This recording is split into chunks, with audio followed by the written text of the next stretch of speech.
Hello, everyone. Welcome back to Down on the Sidelines. As always, Week One is finally done. It's hard to believe that the first week of football is already here and gone. And obviously, there's been a lot of news, a lot of upsets, some freaking good games. So let's get right into it. As you know, it's your boy Matty Icy with the chains at the home sideline in at Lakeland University. On the away sideline, I got my football, my talking football. It here in Stevens Point is your boy Brett Golf, aka 99 Brett, aka Brendini, also known as Brenden Retzloff. Welcome, folks. Here, week number one of the NFL is in the books, and oh boy, do we have quite a bit to break down for you from Yes. this week, coming from injury news, repping my guy right now.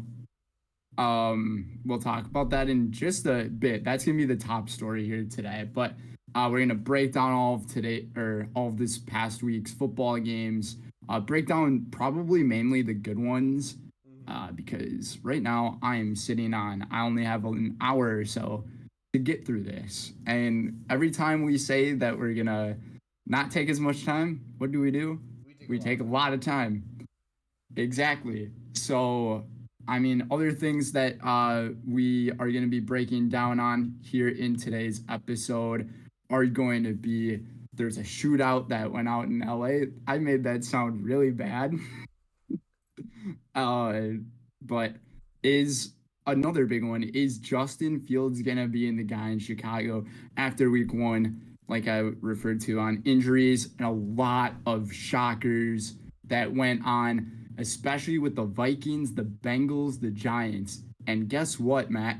The Raiders are in first place in the AFC West. Crazy. All right, I say we get right into it. I guess let's talk about that shootout in LA. I saw the very tail end of this game because obviously, even though I do have NFL Sunday ticket, and that was not the game that we decided to watch. We decided to watch the Seahawks get blown out.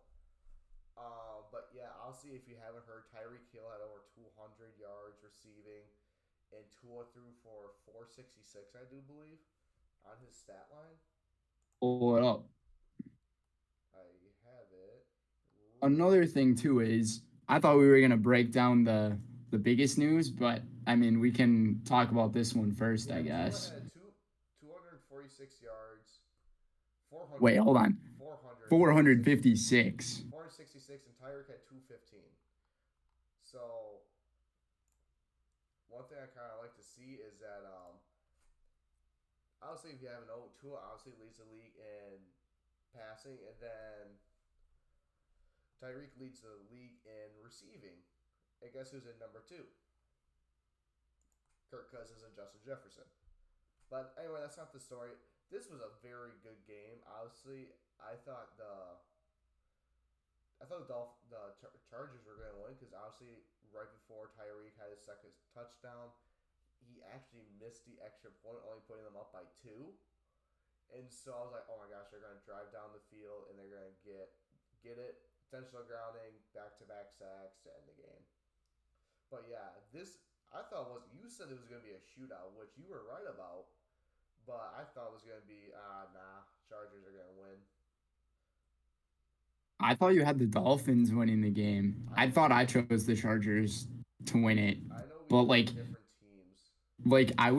I was saying last week that this game seems like it was going to be the game No, we both picked of the the week. Chargers.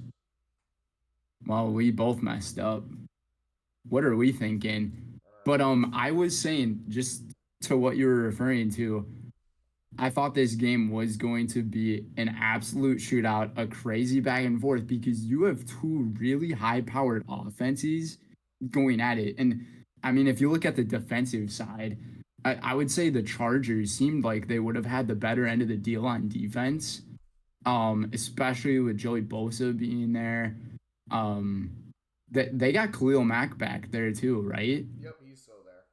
So I mean, it seemed like things were going to be going well defensively for them, but it was more so a focus on the offensive weapons and the firepower that both of these teams have. You're talking about the Dolphins, just like we referred to, Tua Tagovailoa, as well as Tyreek Hill. You had Jalen Waddle. You have two of the fastest wide receivers in the NFL, and that is such a huge advantage to have because you can totally take advantage of all those defenses that are especially playing in man coverage.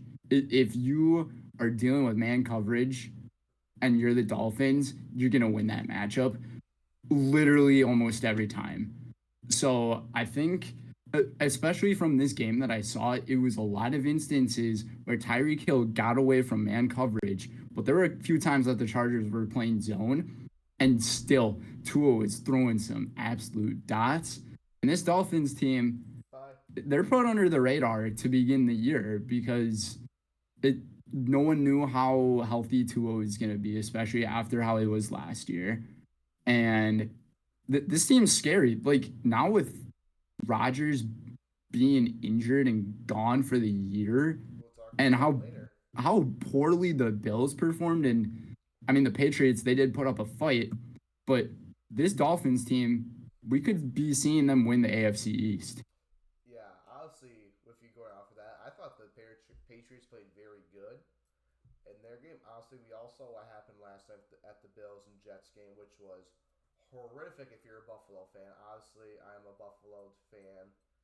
I think Um, it's horrific if you're a fan of both teams, like that yeah, were the playing last Jets came night. back from 13-3. So, yeah, honestly, I think that right now, I think it's the Dolphins is the team to beat in the AFC right now. I'm glad that we're both on the same page with Right now, what's based going off on their here. week one performance, honestly, we all know it's week one. Some of these teams, like I know for the Vikings, like this is like the first game that they're all their starters play because they don't play their starters during preseason, which I don't like because obviously when we get to the Vikings game, there were so many turnovers that was just like all miscues. Like that game really made me mad. I was so mad at Kirk Cousins that I was saying things I shouldn't have said. Oh, I could absolutely imagine the amount of poor plays that I watched to begin the week. And I mean, I was working at the news station during this time, but I only got to watch highlights of these games. And so many of the highlights were quarterbacks fumbling snaps. It's just the fundamentals of the game. Like, I don't know how many fumbles I watched when I was watching these highlights the other day, Yeah, but it is more than I can count. And I'm curious as to why these quarterbacks who this is their job, this is their career, how they can't perform that. Like, mm-hmm. is that a miscommunication between them and the center, even though that should have been worked on during training camps in the preseason? Or is that just, I don't know, the football is a slip and slide to them? Like, I don't know what it is. Do they have butterfingers? Who knows? But Yeah. I do like the points that you referred to as to with all that going on. But then with the Dolphins being the biggest threat right now, Mm-hmm. as it seems to be in the AFC East. But back to my point, I think you might have misheard me about the Patriots. I'm not saying they played bad or anything at all. You said they put up a good fight. Yeah, they put up a good fight against a really good football team. I So I'll go over that once we get to that game. But honestly, move on to our next topic. If you're, I think we're done with the Miami game. I think we should just jump right into all the injuries that are happening around the league because this is Yeah, this is really bad. especially this guy right here. Yeah, so honestly, you it's funny enough because you have in the script injuries J.K. Dobbins, but you don't have Aaron Rodgers. Well, I ended up writing the script actually a few hours before kickoff of the Monday Night Football Oh, game. really? Okay, so yeah. Yeah, I think he also is with his Achilles as well. So that's why I find it very ironic that two of the biggest injuries that I really notice is from both Achilles, obviously J.K. Dobbins. He was having a good start to his year, and he was playing really well. it went I really think he well. He had got me like 12 points on the fantasy on my bench, and this guy just can't stay healthy to save his life. I mean, what's this year? Like his fourth year, I think, fourth or fifth year, and he's Yeah, I think he's barely in year played number at all. 4. He's injured. He's been injured ever since he's entered the league from Ohio State. I remember absolute menace at Ohio State, and he just can't stay healthy. And you know what? To a lot of Ravens fans, like, yes, this hurts you, but Lamar Jackson, he's also known to be a running quarterback. But like, I mean, after this week, not saying he had a great performance. I saw one of his first few passes that he had through an interception. Like, it didn't look good. But I know as the season progresses, these quarterbacks are gonna adjust more to their rosters, but it just makes me question so much, not just from his performance, but also Joe Burrow's performance, Justin Well, Fields' performance, there were so Josh many. Allen's There's performance. so Like, Daniel Jones' performance. yeah, like One thing. there's so many quarterbacks who just seemed like they had no clue what they were doing Can in I week one. add something onto that? It seems like that all the quarterbacks that just got paid huge money didn't do anything. Yeah, Dimes they didn't. fumbled the bag, Like Joe literally. Burrow only got me 3 fantasy points. That was the league that I lost in. So Do you it know just what Joe I've been Burrow's won like QBR this. was? Huh? Do you know what Joe Burrow's QBR was in week one? It was like 8 something. I'm gonna just clarify it here so I don't spread I know misinformation. it was like super low. I know because he got pulled at like with 5 minutes left in the fourth quarter. Um, like even Deshaun Watson didn't do that good. But yeah, but it was just still like Daniel Jones looked pathetic. I'm sorry, but that was a good fluke year for him. And now the Giants are me sitting regretting that decision because they should have paid Saquon and they should franchise tag. And Saquon's probably looking at them like, what the heck is going on here? Like, why is this happening? And that just proved it. For sure. I just found okay, so it's Joe Burrow's passer rating. That's what I meant to talk about. It was 52.2.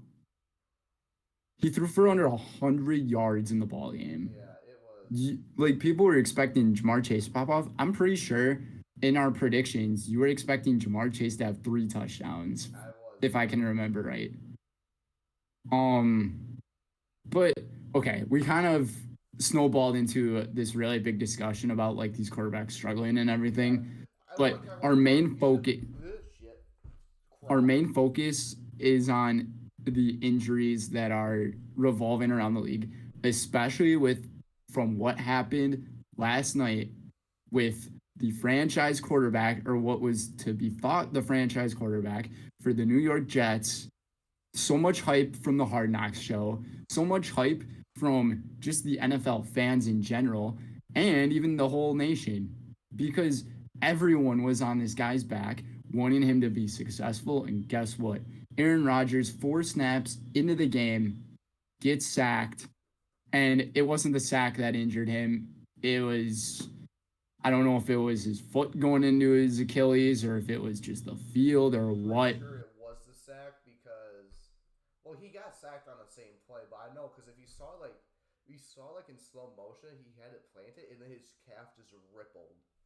It just like popped. Yeah, like Yeah. you could, yeah, it was just like a wave effect kind of. But you think it was the sack that caused the injury? Well, yeah, because he was getting brought down as it was happening.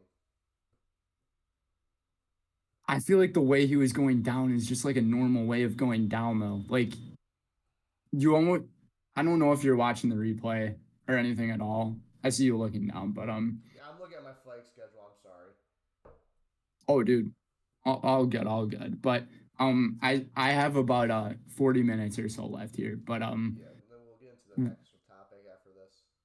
but with that injury happening, like you see his right foot go like into the back of his left ankle. Mm-hmm. And I thought it was more so just like the way that he just like fell down. I don't think it was the sack that did anything. Yeah, and obviously, But go ahead.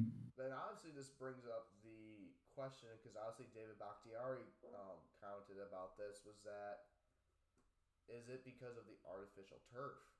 Because obviously I think complete artificial is for like soccer players, and obviously and Brendan's fixing his lighting, and so obviously this brings a question is okay, well if we're using all this artificial turf, like because I think MetLife has taken like the most injuries, like I know OBJ said that it was like probably like the worst turf that he's ever played on, and it was just been this whole thing with like artificial turf just Well, this is a really interesting thing too. MetLife just installed a brand new turf for this year. Like, th- I do not like the look of their field. I'm going to be honest with you. And like the fact that they hosted back-to-back night games as well, I think that was pretty nuts because yeah. the logo in the middle of the field used to be that NFL logo, right? Mm-hmm. And now they're changing it to like the New York team logos. So like that takes a lot of time out of things, but I mean that's not really like the field conditioning problems. No. I don't know what it is with this new turf, but I've heard a lot of things with this new technology that it causes less injuries, but All right, bruh, maybe. where's the backup for that? Where's the backup research that tells you that none of these injuries are happening? Because we just lost one of the biggest players in the league, and who is the only quarterback from our childhood who is left. Yeah, unfortunately. Also, I'm not excited about this. Well, there's two things I want to say real quick.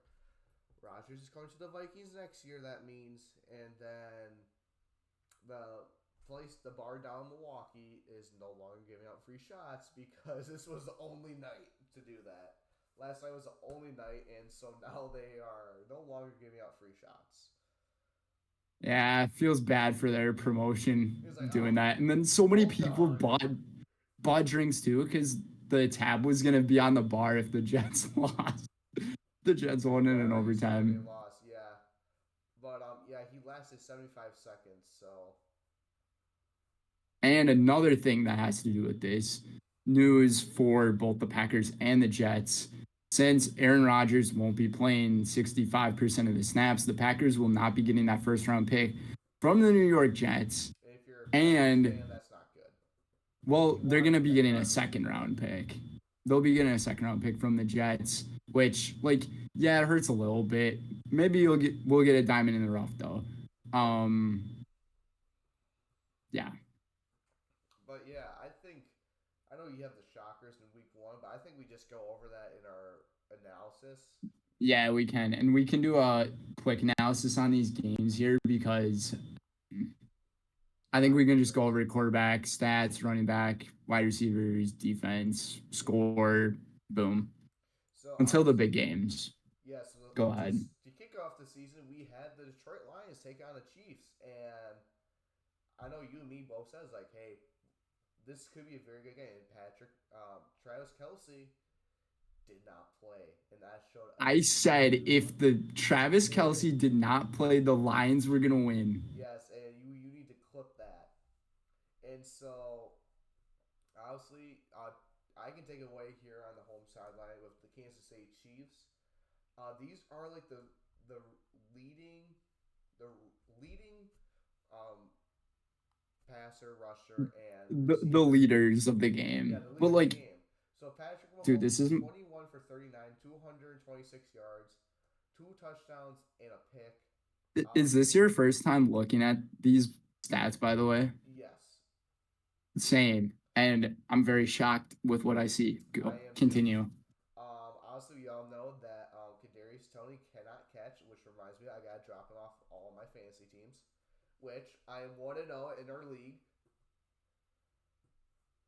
Dude, you crushed. I You had the crushed best team. Smiley. I lost, but Oh, did you really? anyways. Yeah. So yeah. Obviously, we all know Kadarius Tony can't catch, and that interception is 100% on Kadarius Tony. It literally went through his hands. Boop. Pick six for the rookie, Broch, I think it was. And then leading rusher with 6 carries for 45 yards, Patrick Mahomes as well. I thought Edwards Alaire did it, or Pacheco, but I am looking at the Chiefs, and Pacheco had 23 yards. Was not a good night for rushing at all. And then for receiving was Marquez Valdez Scantling, the former Packer, 2 receptions for 48 yards. Obviously, the guy that had the touchdown was Rashee Rice. I thought he had a very decent game. 3 catches, 29 yards, and Blake Bell, the backup for Travis Kelce, got on the board with 2 catches, 12 yards, and a touchdown. And obviously, you go down to Kadarius Toney, 1 catch for 1 yard, and an interception. Sky Moore is another surprising one. Yeah, Sky Moore didn't get the ball at all. 0 catches, 0 yards. He had a run. That was it. Yeah, I think he had like 4 yards. He's number 4 for rushing. So very pathetic performance by the Chiefs. Brings up the question: is it Mahomes that makes the team, or is it Kelce that makes the team? Bro, we've talked about this many times on our podcast. I have said this for so long. Travis Kelce makes up so much of this team. So many people give so much credit to Patrick Mahomes. Like, yes, he does a great job. He's a really good quarterback, but he doesn't have his buddy. And when you got Travis Kelce, the defense needs like 4 guys to cover him. Like, that's just unfair. So that question is going to be continued to be asked throughout this entire season. We'll see if Kelce plays next week because he's still questionable to play for next week. But that'll take us to the victorious Detroit Lions on the away sideline. So leading the game in passing yards, obviously it's going to be Jared Goff. 22 for 35 with 253 yards and a touchdown to show for it. David Montgomery, the former Chicago Bear, had 21 carries for 74 yards and a touchdown. And leading all of receiving for the Lions is not Amon-Ra St. Brown. It is actually Josh Reynolds. He had 4 receptions for 80 yards, but Amon-Ra, he did have the first touchdown to begin the year. Did you see that if you put $20 on Amon-Ra to win to score the very first touchdown of the NFL season, you won $220,000. If you put $20 on it, $20 on it because there was a guy that had put $20 on Amon-Ra to score the very first touchdown. He won $220,000. Bro, that's not even fair. I would just put $20 on almost any player possible, and you would get your money back. There's got to be a certain way that works. I know, but honestly, I don't know if you know this, but Jared Goff now has the 3rd highest streak without throwing an interception. That's impressive. I'm telling you, behind Tom Brady with the Bucs and Aaron Rodgers. And I don't think Tom Brady is gonna have that stat change anymore. And I don't think Aaron Rodgers is gonna have that stat change anymore. So, Jared Goff, you got yourself a chance. But Jared Goff seems like you're Patrick Mahomes' father. Yes, he's 2-0 against him. Both super close games as well. All right, going to the next one. We got the Browns taking on the Bengals, which, this was a very hard one to watch because this is Joe Burrow's kryptonite team. He is 1-5 against the Browns. I am shaking my head the whole time. I know. For this game. Let's get into it. On the home sideline, Deshaun Watson, 16 for 29, 154 yards, a touchdown, and an interception that was the worst pick I've ever seen in my life. Rushing, Nick Chubb for the Browns, as always, 18 carries, 106 yards. Very good ground game for him, as always. In receiving yards, Elijah Moore led the Browns with 3 receptions and 43 yards. Let's see who had the touchdowns for the Browns. Deshaun Watson had the rushing touchdown, 5 carries, 45 yards. And Harrison Bryant, the tight end for one of the backup tight ends for David Njoku, 2 catches, 5 yards, and a touchdown. Good for those guys who we don't hear much from about at all. Because like you think of the Browns, you think of Amari Cooper, you think of Nick Chubb, Deshaun Watson, and all of that. But it's time for me to talk about the Cincinnati Bengals on the away sideline. This was disappointing. Only 3 points scored in the game, like Matt referred to. Joe Burrow went 14 for 31 for 82 yards. That is right. You heard me right, guys. 8-2. 82 yards passing.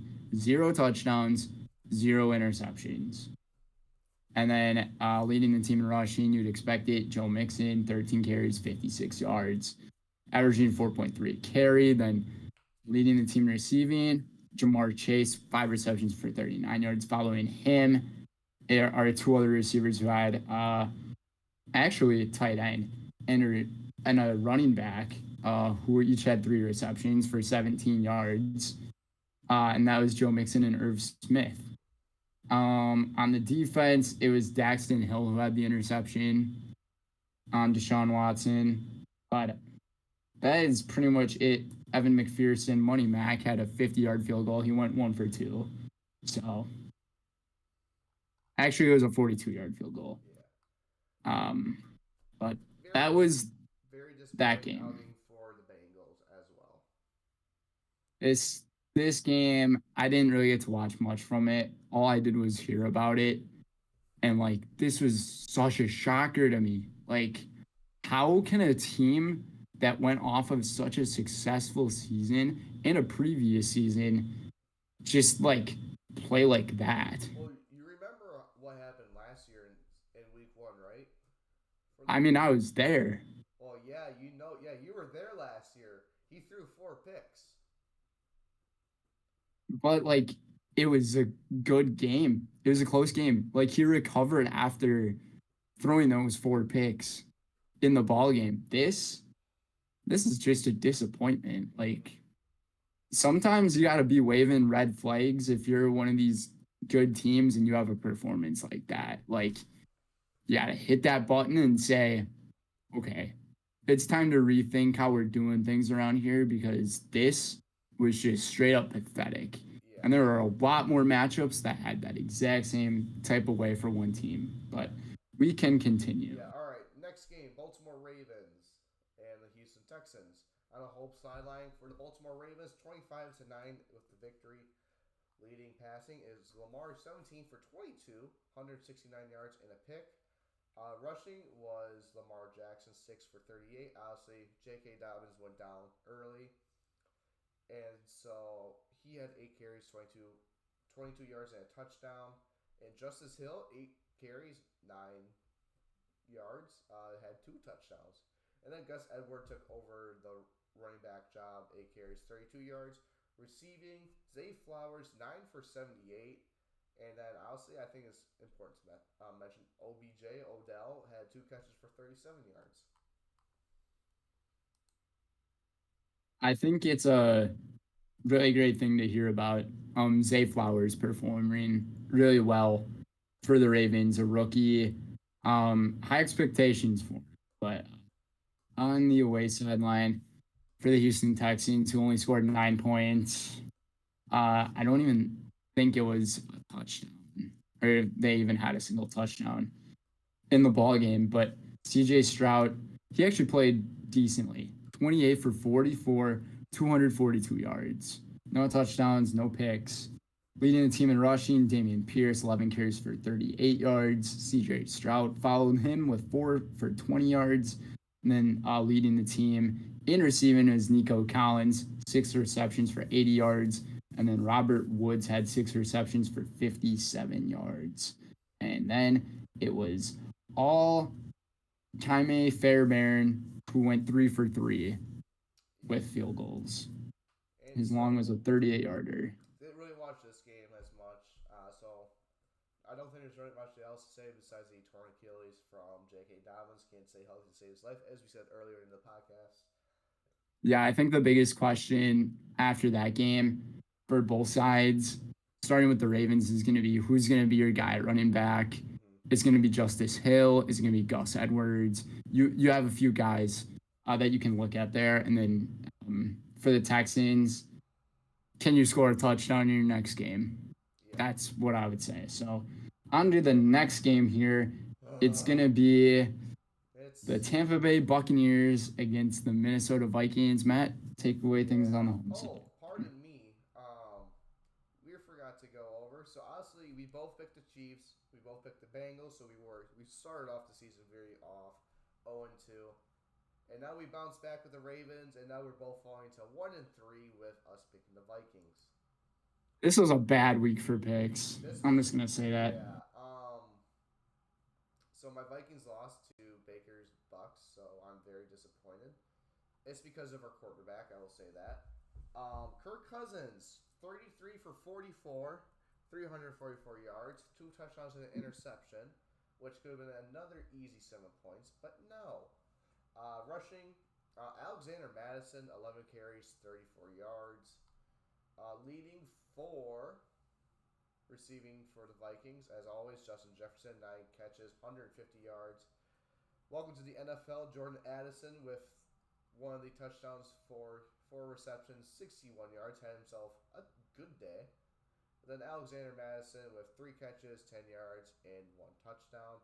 Obviously, like I said, it's Kirk Cousins. He had 3 turnovers, 2 fumbles. One was on the snap. One he just got lit up by Antonio Winfield Jr., and then he threw the pick into double coverage because he second guessed himself, and we didn't get the touchdown, which could have been easily. We could have won 24-20. But I shoulda, coulda, agree. I didn't get to watch too much from this game at all, except for the sloppy ball game. Like, that was about it. And, like, yeah, Kirk Cousins did not help you guys. But on the away sideline, the Tampa Bay Buccaneers, 20 points, winners in the game. Baker Mayfield went 21 for 34 with 173 yards and 2 touchdowns. Rashad White had 17 carries for only 39 yards. So the Vikings defense did pretty good with the I run was gonna game. say, before you continue, I thought that Brian Flores' defense was very good. I thought they played very well. Obviously, they let up 20 points, which if you put up 20, usually you will probably lose from like what we've seen early. Especially from these games in week one, yes. Yeah, like usually that's not a lot of points with Baker at QB. So I thought the Vikings defense did a very good job. Obviously, offense had its struggles. Obviously, we had the ball with 3 minutes left in the game, and we did a 3-and-out. So, Yeah, it's a tough one for you to swallow there. we're Tough game. 0-2. You guys had, well, we're going to go over that in the next episode for what teams they have next. But leading the team in receiving, Mike Evans, he had 6 receptions for 66 yards. And on the defense for the Buccaneers, it was actually, I forgot to go over the touchdowns. So Mike Evans, he had a touchdown, and Trey Palmer also had a touchdown for the Bucks. Don't know who that is, but congratulations, dude.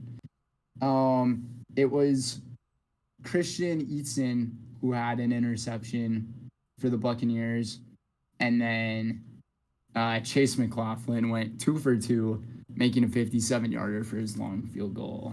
Yeah, that was a heck of a field goal by him. I will say that. But yeah, very disappointing game by the Vikings. Bucks came ready to play, and now we travel to Philly on Thursday night in 2 days. So Philly's coming off a win, and we're coming off a loss in Philly. Primetime Kirk. We all know what's going to happen. Good luck. Thank you. Next game, we had the Carolina Panthers visiting the Atlanta Falcons. And I will say this right now, Bryce Young looked horrible. I wouldn't say he did horrible. I mean, I only watched the opening drive of the game, and he did good in the opening drive. He But did pretty good. So for Atlanta, Desmond Ritter, 15 for 18, 115 yards and a touchdown. Rushing, Tyler Algier, believe it or not, 15 carries, 75 yards, and 2 touchdowns. If you're wondering how Bijan did, 10 carries and 56 yards. Receiving, Kyle Pitts was the leader, 2 catches, 44 yards. And obviously, we saw the big play for the lone touchdown by Bijan, 6 receptions, 27 yards, and a touchdown. And Jesse Bates had the 2 interceptions in this game. Former Bengal. Yes, sir. As for the Carolina Panthers, okay, now I realize why you said Bryce Young did bad. Yes. Um, he went 20 for 38 with 146 yards, 1 touchdown, and 2 interceptions. Miles Sanders led the team in rushing yards, 18 carries, 72 yards, averaging about 4 yards per carry. Chua Hubbard had 6 carries, or 9 carries for 60 yards, excuse me. He had the most average rushing yards per carry. But leading the team in receiving, Hayden Hurst, once again, another Cincinnati Bengal, or former Cincinnati Bengal. He had 5 receptions, 41 yards, and a touchdown in the game. As for the defense, not much doing for them except Derek Brown led the team in tackling with 8 tackles. And Eddie Pinheiro made 1 field goal from 43 yards. He went 1 for 1. Yeah, I thought the Falcons played very good. Like I said, Bryce Young did not look good whatsoever. He did not look like the his former self, and it was just I was like, it's gonna be a rough year for him. But yeah, Yeah, I mean it's Bijan not going looked to be easy. Bijan looked amazing. Bijan looked really well, and I'm excited to see what he can do. I think this Falcons team has promise I with think they do them. too. Desmond Ritter just needs a few more games under his belt, and I Yes. think he's going to really understand the game a lot better. So, moving on. Moving on, we had the Arizona Cardinals visiting. Oh, my apologies for not telling you who we picked. We both picked the Falcons to win, and now we had the Cardinals at the Commanders. We both picked the Commanders. Commanders won 20-16. This was a very back and forth game. I was like, these teams are playing very well. So for the Commanders, Washington, Sam Howell, 19 for 31, 202 yards, and to split it even, a touchdown and an interception. For rushing, Brian Robinson Jr. led it with 19 carries, 59 yards.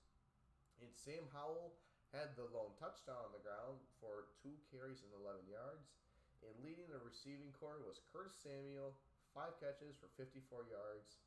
And Brian Robinson had the lone passing touchdown, one catch, 70 yards, and a touchdown. Nothing else on here. Cameron Curl, 8 tackles, 2 assists, leading defense. And yeah, Joey Slay, 2 for 2, 33-yard field goal was his longest. As for the away sideline, Arizona Cardinals, Joshua Dobbs went 21 for 30, 132 yards, no touchdowns, no interceptions. Why do I keep getting these quarterbacks who throw for like 100 yards or not even 100 yards? I don't know. It's ridiculous. But James Conner led the team in rushing as you'd expect. 14 carries for 62 yards. But Marquise Brown, Hollywood Brown, he's got some that jet speed. Had a 29-yard carry in the game. Probably one of the highlight plays for the Cardinals in this game. That wasn't a touchdown. Rondale Moore led the team in receiving with 3 receptions, 33 yards. And Hollywood Brown also had 3 receptions for 28 yards. And Xavier Collins on the defense had the interception in the game. How the frick did they score their touchdown? Was it a pick six? Could have been a scoop and score. Matt Yeah, Prater I think it was ended a up scoop and going. score. It was. I think so. Well, Matt Prater went 3 for 3 with field goals. Good for Matt Prater. 54-yard was the long. Still in there. All right. I think this will take us to our next game. We had the Jacksonville Jaguars going to the Indianapolis Colts. I had the Jaguars winning, which they did 31-21, and you had the Colts. You said this was probably going to be the upset of the week. Almost was. I was You close. were. And let me tell you this. From what I saw in this game, I thought that Anthony Richardson had the best rookie performance out of all the QBs. I I saw that he was playing really well. Like And then he he got didn't injured. really struggle, and then he got injured on like his last play or something. Yep. Yeah. So Richardson went 24 for 37, 223 yards, and a touchdown and an interception. For rushing, he had 10 carries, 40 yards, and a touchdown. Wow. Receiving, Michael Pittman, eight catches, 97 yards, and a touchdown. And Zaire Franklin leading team in tackles with 10 tackles. And then obviously DeForest Buckner had the scoop and score for the Colts. Yeah, Matt Gay, 3 extra points. Not enough to do it though against the home sideline Jacksonville Jaguars. Trevor Lawrence went 24 for 32 with 241 yards, 2 touchdowns, and an interception. Travis Etienne, he had a good day rushing, 18 carries, 77 yards, and a touchdown, as well as Cartavius Bigsby, who had 7 carries for 13 yards and a touchdown. Calvin Ridley, welcome back to the NFL after a long suspension from last year due to gambling. 8 receptions, 101 yards, really good game, and a touchdown for him. Zay Jones, he also had a touchdown, 5 receptions, 55 yards. Evan Ingram, the tight end, 5 receptions, 49 yards. Travis Etienne, 5 for 27 yards. Uh, Gosh, leading the team in tackles, I'm going to do my best to pronounce this name. I'm pretty sure we struggled with this same name last year. This guy must be pretty darn good. Foisadi Alukun Oh had, God, yeah. Oh boy. you know what I'm talking about? Yeah, I know Eight who you're talking tackles. about. Tyson Campbell had an interception in the game. Josh Allen also had 8 tackles. Um, And then Brandon McManus, he went 1 for 1 on field goals, making a 5 45 yarder. All right. Like I We're gonna said, have I to was thinking pick about up the receiving that pace. Anthony Richardson looked the best out of all the rookie quarterbacks. I don't know if you heard me. We're gonna have to pick up the pace. Yep. So going into this one game that we thought was going to be very defensive, Niners at Steelers. Niners won 30-7 for the Steelers. Kenny Pickett 31 for 46, 232 yards, touchdown and a pair of interceptions. Leading the leading the way in rushing, Najee Harris 6 for 31. That's it. Receiving, I didn't realize this man played for him. Allen Robinson 5 catches, 64 yards, and Pat Fryermuth with the lone touchdown. He went out due to chest injury. 1 catch, 3 yards, and touchdown. And Deontay Johnson has a hamstring injury, as we kind of forgot to mention in that. He is also out. Leading the way in tackles is Kawan Alexander with 8 catches. And that's really it. Chris Boswell only made 1 extra point, so he was super quiet. We both picked the 49ers in this one, Yep. by the way. Yeah, the 49ers on the away sideline scored 30 points, winning. Brock Purdy went 19 for 29, 220 yards, 2 touchdowns. Christian McCaffrey, what a game for him. I'm glad I have him on my fantasy team. He's got some value. 22 carries, 152 yards. I believe he had the best rushing week out of everybody this week, and a touchdown for him. Brandon Ayuk led the team in receiving, 8 receptions for 129 yards and 2 touchdowns, so he had a big day. Tebow Samuel followed him with 5 receptions for 55 yards. As for the defense, it's why am I getting these hard names, dude?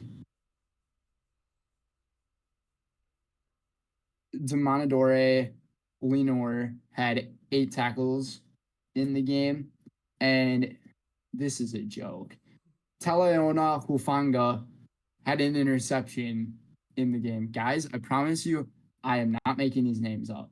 Travarius Ward, he had an interception in the game too for the 49ers. And Jake Moody went 3 for 3 kicking. His longest one was a 41-yard field goal. As for this game, the Steelers played like garbage. It seemed like they didn't know what they were doing almost the entire time. Like they forgot about the preseason or they thought it was still the preseason. But the 49ers, they are the most complete team as it seems to be in the NFC. Next game. So it was the Tennessee Titans against the New Orleans Saints. Saints ended up winning this one 16-15. Yep. Matt, you can take things away at home. Yes, sir. I will take it away on the home sideline. We had, oh God, Ryan Tannehill did awful. Derek Carr, 23 for 33, 305 yards, and to even it out, a touchdown and interception. Rushing, Jamal Williams, obviously, you all know Alvin Kamara is on suspension. 18 carries, Suspended. 45 yards. Leading the receiving way, Chris Olave, 8 catches, 112 yards. And Rashid Shaheed, 5 catches, 89 yards, and a touchdown. Having a pick was Marcus May, Paulson Adebo, and Marshawn Lattimore. And Demarion Davis leading the way with 9 tackles. And obviously, Blake Groupie, 3 for 3, 52-yard field goal, scoring 10 points. On the away sideline with the Tennessee Titans, yeah, Ryan Tannehill sucked. 16 for 34, 198 yards, 0 touchdowns, 3 interceptions. Derrick Henry led the team in rushing, 15 carries, 63 yards in the game. Saints defense is known to be a really good rush defense, so they held him back pretty well. DeAndre Hopkins led the team in receiving. Welcome to the Titans, DeAndre Hopkins. 7 receptions, 65 yards in the game.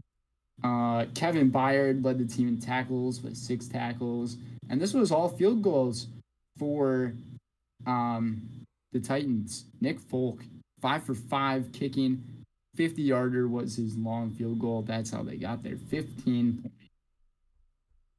And questions going into that one, or after that one. Exactly. I don't think so. You said you don't think he is for the longest time. And then with the Saints, it's just how can they progress throughout the year? Can they maybe take home the NFC South? Yeah. Going to our next game, we had another one-score game. Brenden, you picked the Broncos. I picked the Raiders. The Las Vegas Raiders won 17-16.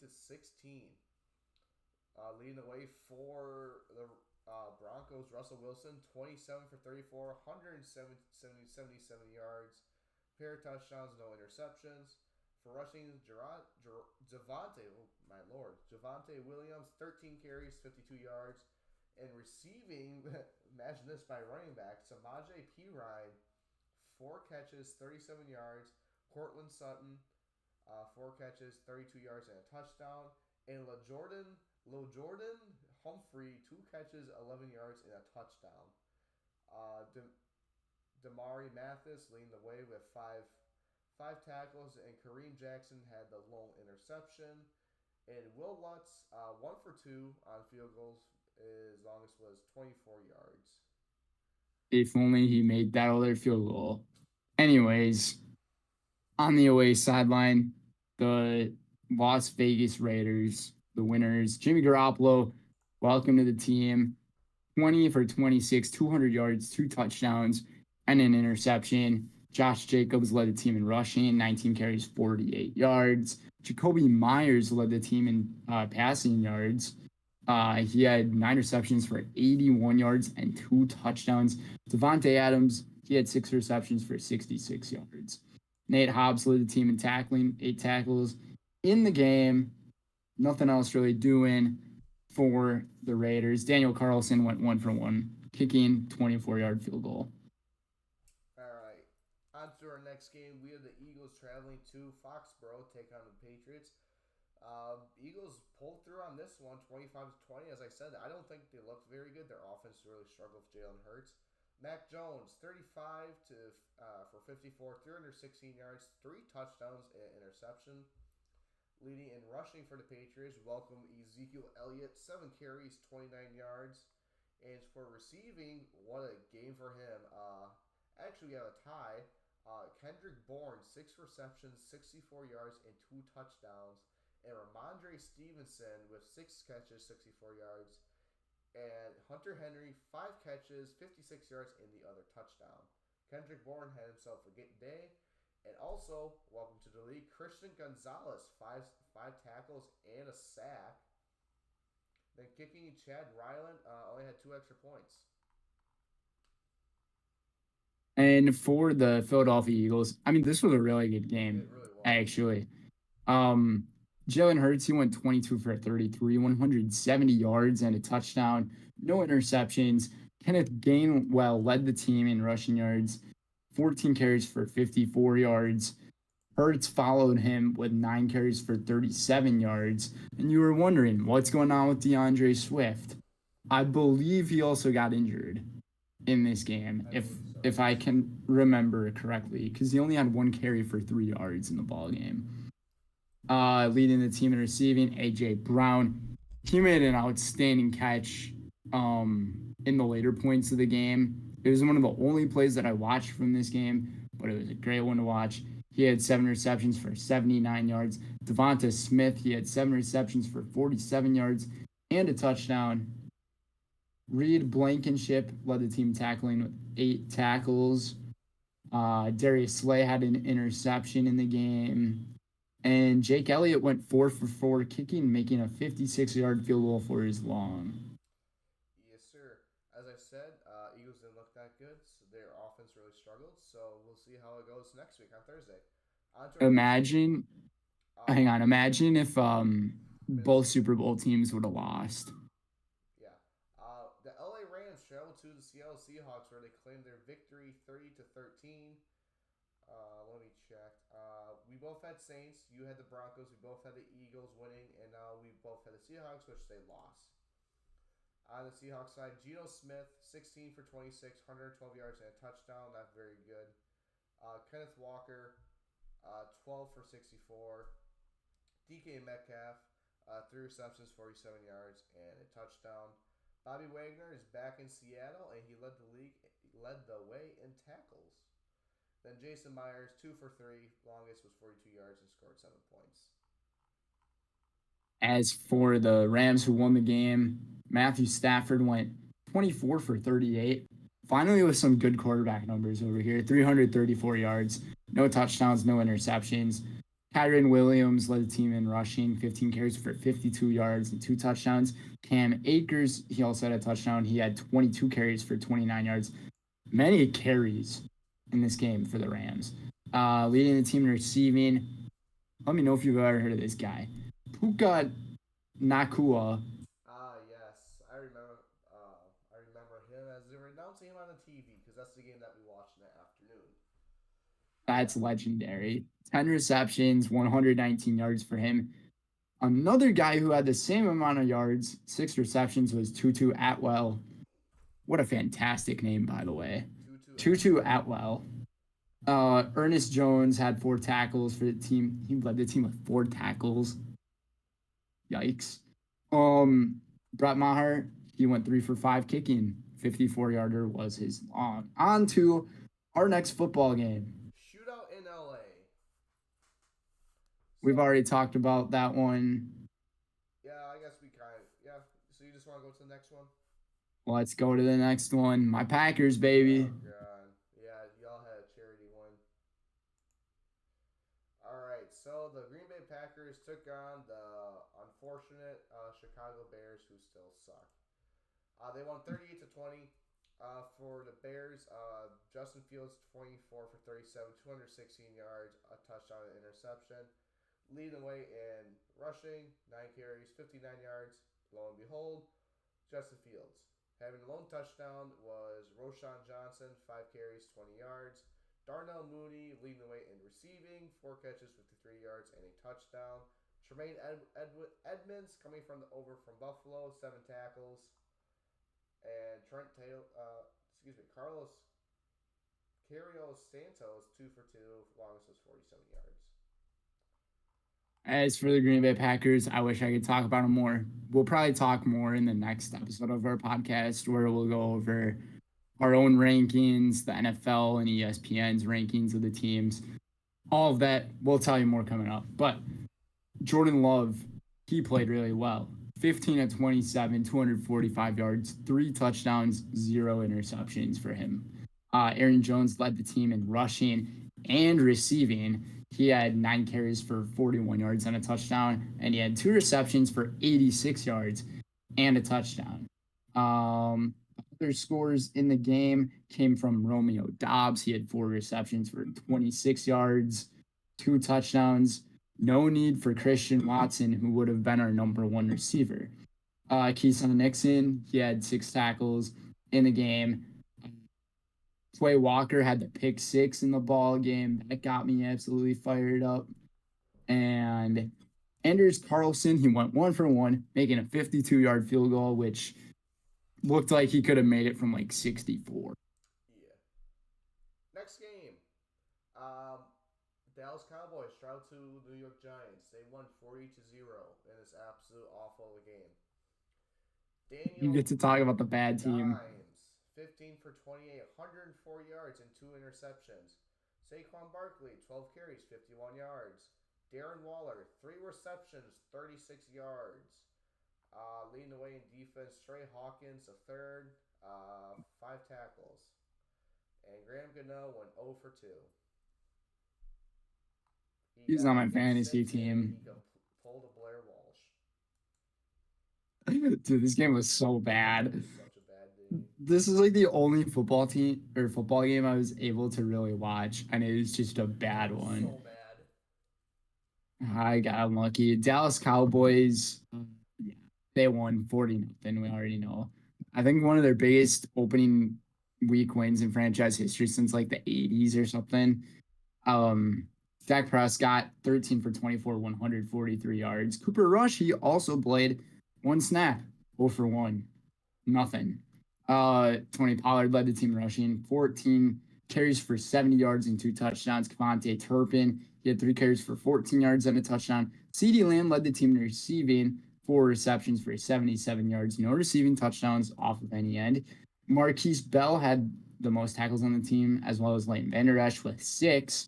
Stephon Gilmore, welcome to the team. He had an interception in the game, and so did Darren Bland for the Cowboys. And Brandon Aubrey, he went 2 for 2. 38-yard field goal was his long. Last game, I have to go really soon. Yep, last game. Buffalo Bills go to New York Jets, where we had an overtime thriller. For the Jets, Aaron Rodgers 0 for 1, nothing. Zach Wilson, 14 for 21, 140 yards, a touchdown and an interception. Leading the way in rushing, Brees Hall, 10 carries, 127 yards. Wide receiver 1 as of right now. Alan Lazard, 2 catches, 46 yards. And Garrett Wilson, 5 catches, 34 yards, and a heck of a touchdown grab. That's right. Yeah. That catch was absolutely insane. Probably the best play of the week. 100%. And for defense, DJ Reed leading the way for the Jets in tackles with 10. And how about Jordan Whitehead? A hat trick. All 3 picks off of Josh Allen. Already got his incentive in week 1, $250,000 bonus. Doesn't have to worry about it. Good job for him. And obviously the guy that we gotta talk about, number 82, free agent, makes the team, Xavier Gipson, with the overtime punt return to win it for 66 yards.